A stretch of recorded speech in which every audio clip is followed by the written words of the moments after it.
feels when he breaks his fast and when he meets his Lord. Now, the believer breaking the fast now is not just eating, breaking the fast. You eat, you break the fast, especially in countries where it is very difficult to fast. Not in America, it's so easy. Next 15 years, 20 years, it's going to be very easy. But we also did hard days also here in America. We also did 15 hours, 18-hour fasts also here. We passed through those days too, and Allah is making us to taste now Ramadan in every season. There is also a secret to that. So when it's very difficult and when you're drinking, when you feel it, in some ways, alhamdulillah, we don't feel so much hunger and thirst during the Ramadan. There is another blessing. But when you feel that and you're taking the water, you say, shukr, alhamdulillah, the pleasure that you feel from that when you're breaking your fast. It says, it is going to be like that, the ni'mat, the pleasure when you meet your Lord. So that means that before you meet your Lord, in reality, you are fasting. When you meet your Lord, it's like you break your fast. Because fasting, you are separated. You are separating. The body needs the food, no? I'm not saying now it is the food that makes the body to become alive. It is a spirit that is making the body to become alive. But Allah subhanahu wa ta'ala is making everyone to understand step by step, coming from the lowest point. Step by step now. Now, who is making the spirit now to become alive? It is Allah, our Creator. And when we're going to meet Him now, we're going to become more alive. We don't really understand what it means, because how many understand themselves? How many understands their Lord? And the Prophet ﷺ says, the one who doesn't understand himself, he doesn't understand his Lord. The one who knows himself, he knows his Lord. Tasawwuf is all about knowing yourself. You understand? If you don't know yourself, you don't know your Lord. You don't know your Lord, you cannot worship your Lord. People don't know. We're saying you have this quality. You didn't know. You now you know? Yes, I know. Now you're going to change? I will try. Inshallah. Yallah. We go on our journey. You're coming into tariqat. You must know yourself. You know this for yourself? No, I didn't. Now you know, I'm not accepting. Say, okay, if you're not accepting, it's okay also. But whatever that you're not accepting is going to destroy you, because you don't know yourself, you don't know how to fix yourself. That sickness now, you don't know how to fix yourself. Your worshipping and knowing Allah is going to be broken. It's going to be broken. So the whole aim is knowing yourself. Person is so arrogant. Person is so stubborn. He doesn't know. You know so many people, they don't even know they're angry people or they're arrogant people. Their prayer, their zikr, their worship, everything, it is good. But one piece of anger, it can destroy all their good deeds. I'm not saying this, our Prophet is saying this. Alayhi salatu wassalam. He is saying this. Anger burns our amals and our ibadats like fire burns the wood.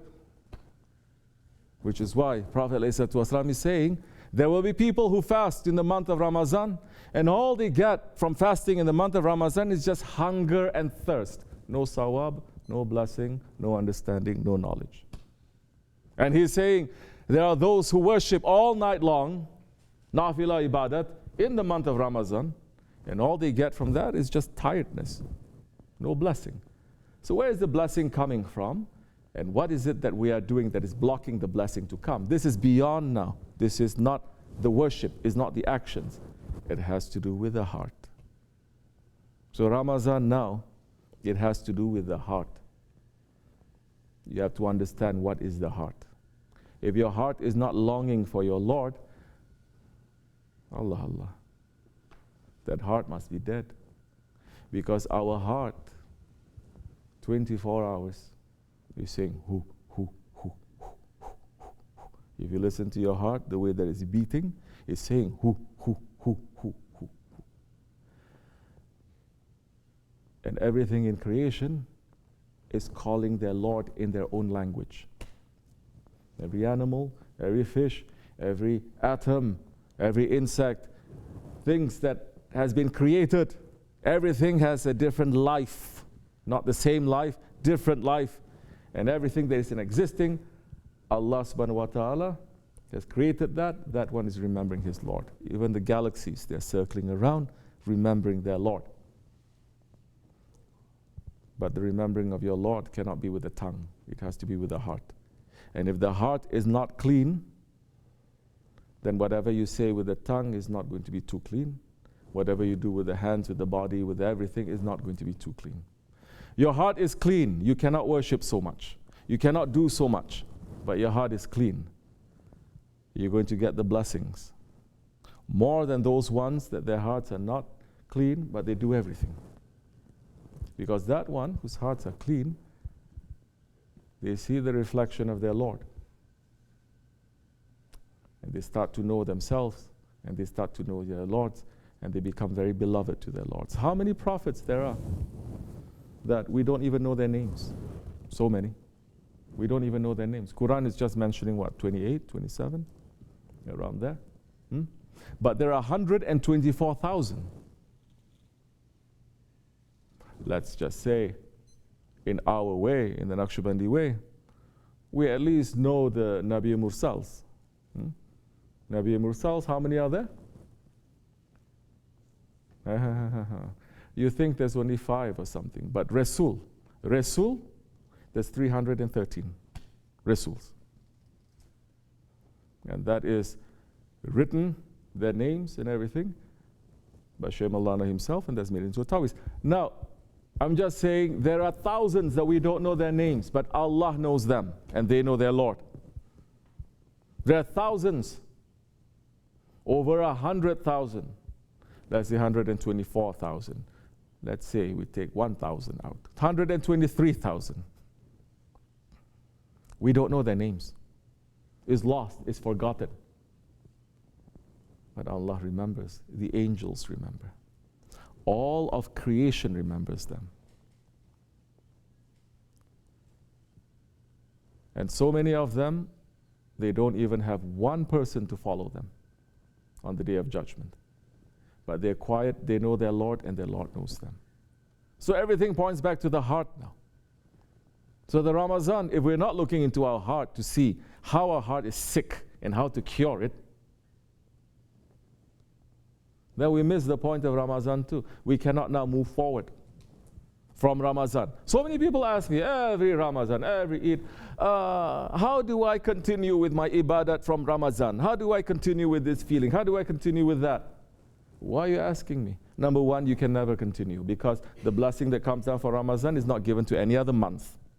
The whole world is fasting at the same time. I mean, more or less these days they fight over everything. The whole world is breaking fast. The whole world is in prayer and in fasting. That is very powerful.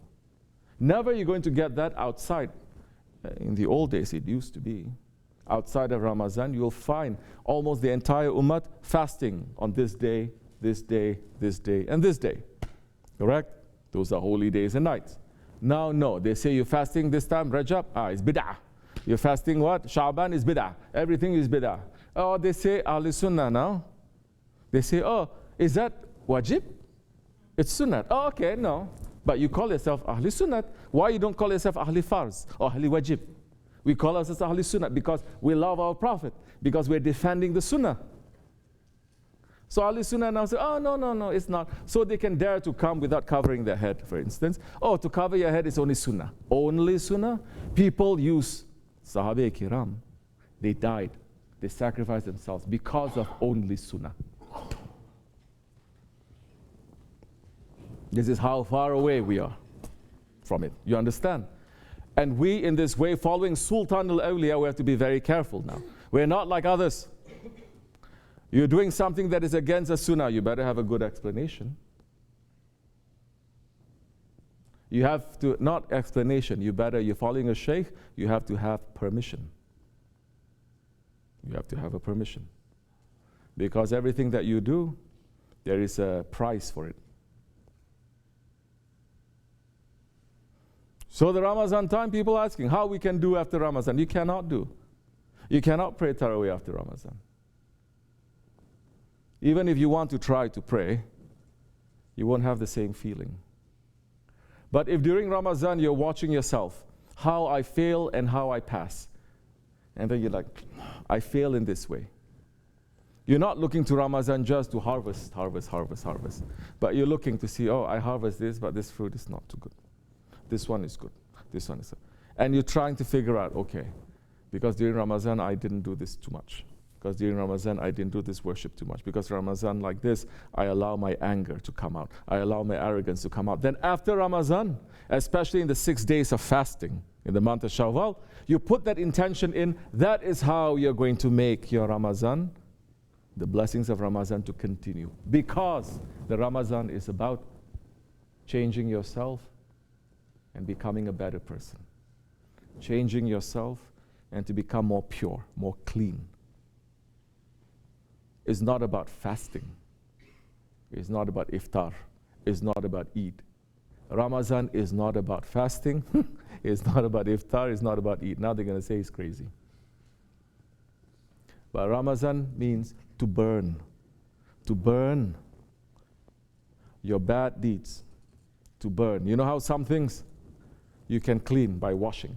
Some things you have to scrub very hard. Shaykh Efendi used to say with what? Brillo, not Brillo. Don't give me American Brillo. Brillo. Scrub with the Brillo. Some you have to pour acid, yes, to clean. And some, what do you need to do? You have to burn it. Especially those auto mechanic, that kind of rust and everything burning up. You have to burn it in order for it to clean. But that is the highest point, to burn. And that is the most effective. Ramadan burns all of our bad deeds. It is to make us to be pure.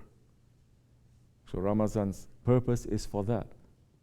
If you are fasting, if you are praying, if you are making tarawih, if you are making nafilah, but you're not burning your ego, you miss the point of Ramadan. You miss it.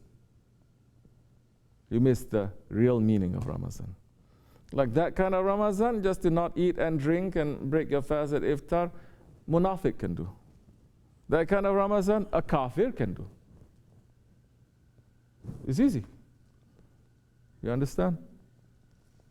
But the kind of Ramadan to say, I have to fix myself, I have this mistake, I have to fix it.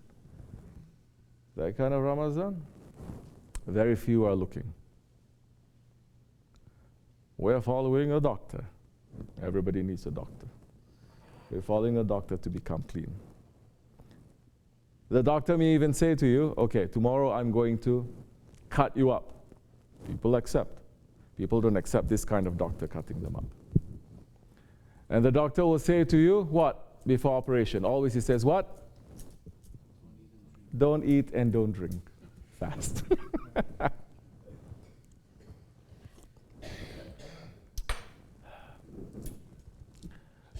Why he has to be like this? Why he has to be like that? Why he has to be like that? You're questioning? Well, be careful. You don't understand now. Doctor does not see whether you're black or white. Correct? Doctor doesn't see whether you're male or female. Doctor doesn't see whether you're young or you're old. Doctor can be 30 years old, let's say. These days, like 30, let's say 40 years old. By the time they reach 40, they have thousands, hundreds and thousands of debt, but they become doctor and they make it back, alhamdulillah, inshallah. So, a 190-year-old man comes in front of him. The doctor will tell him, look, you're sick like this. This is your medicine you have to take. I don't like to take this. Doctor is interested? No, doctor is not interested whether you like or you don't like. Doctor may even say, if I don't cut you up, you're going to die. Please, cut me up. So many they are saying that. That is, the person is understanding himself and understanding the doctor that is in front of him. Some doctors, like those fake ones, they will just say, don't worry, just eat these supplements and then you're going to be okay. But the really good ones, they are not going to be shy, because they know if you don't take it, you're going to suffer. The real doctors, they're not going to be shy. They don't look, this one is older than me, I shouldn't. This one is like this, I should know. He's going to say, Haq is Haq. This is it.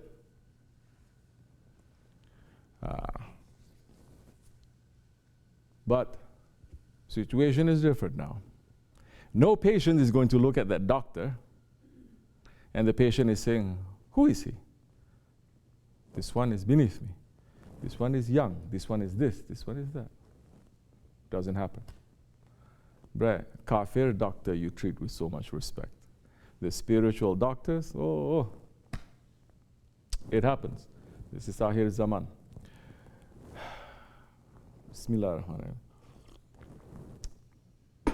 We all of us, we have those diseases. Not everything that the doctor does you understand. You shouldn't understand anyway. You're going to go crazy if you try to understand. But to know that one is not doing anything to destroy you. He's giving you new life. He's killing himself to make you to become better. One day maybe you'll thank him. Just as this man, one day, he was sitting under a tree. Weather is kind of like this. It's nice. He's sleeping. And his mouth was open, like this. One man coming on a horse and sees him sleeping. And he sees a snake coming and going into his mouth. The snake went inside into his stomach, and the man riding on the horse looked at that and he says, I have to save him before it's too late. The man rode the horse, waking him up, and the man who was sleeping woke up and he saw the horse trying to kill him. It looks as if this man is trying to kill him. Who is this mad person trying to kill me? And the man take the whip and he says, get up. There's no time for explanation now, because this one who swallowed the snake is going to die. He says, get up. And he says, what? What do you want from me? Stop. Don't kill me. What do you do? I don't even know you. Get up. He says, run. He says, run. And this man kept running. And he's charging him with the horse. He came to an apple tree, and the apples are all on the ground, the rotten ones. And he says, stop now, eat the apples. The man, he says, what? First he woke me up. Then he tells me to run. Now he asks me to eat rotten apples. It doesn't make sense. Sounds familiar? It doesn't make sense. The man says, eat. Taking it, you don't want to eat? He whipped him. Eat. And the man started eating. He says, more. More he eat until his stomach was like this. And he feels like throwing up, like some murids.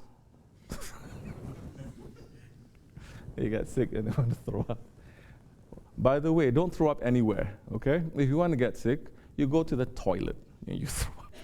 Don't throw up in kitchen. Don't throw up in waste paper basket. Don't throw up, and then don't say, oh, it's not. This is clean place. People bring dirtiness here.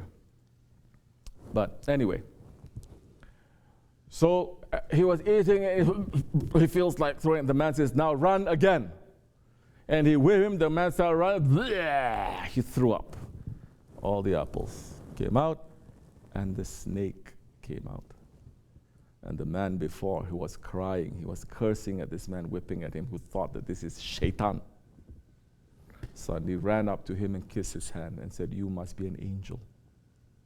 You must be a saint. How did you know?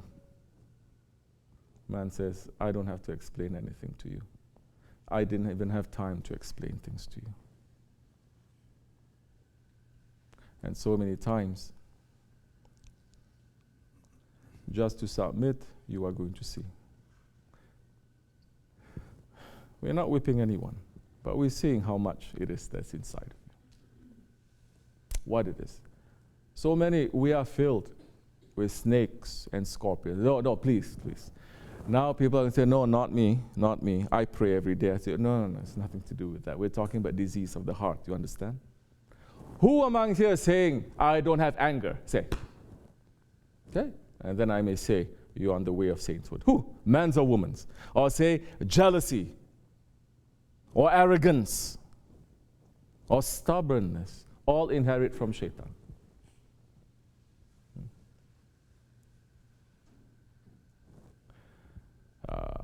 So now, where is it that you want to go? Which kind of iftar you want? The iftar that is going to be swallowing snakes and scorpions, or the iftar that you're going to be breaking with your Lord and with your Prophet? Because that kind of iftar, breaking your Lord and your Prophet, you have to throw up everything. We're saying.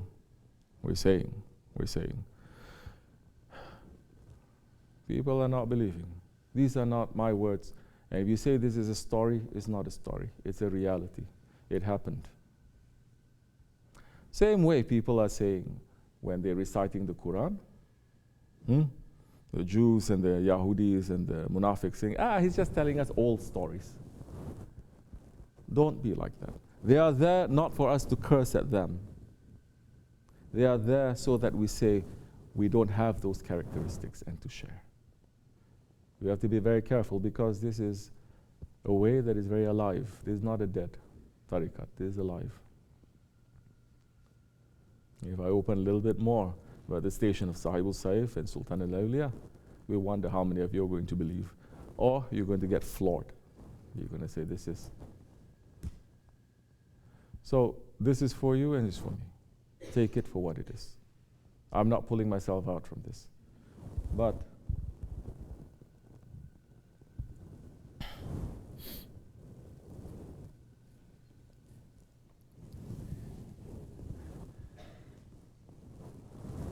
if you are going to say, well, you tell us not to be angry, but you're angry. You tell us not to, but you are like that. I'm saying, okay. You know that story of the man who swallowed the snake and the man who's whipping? Then you're going to get your answer there. Because the man who is riding the horse, who was whipping, who was doing everything, it looks as if he's crazy, right? It looks as if he's angry, correct? It looks as if he's a tyrant, correct? He loves you and he wants to save your life. Believe it or not, as you like. وَمِنَ اللَّهُ تَوْفِيقْ الْفَاتِحَةِ.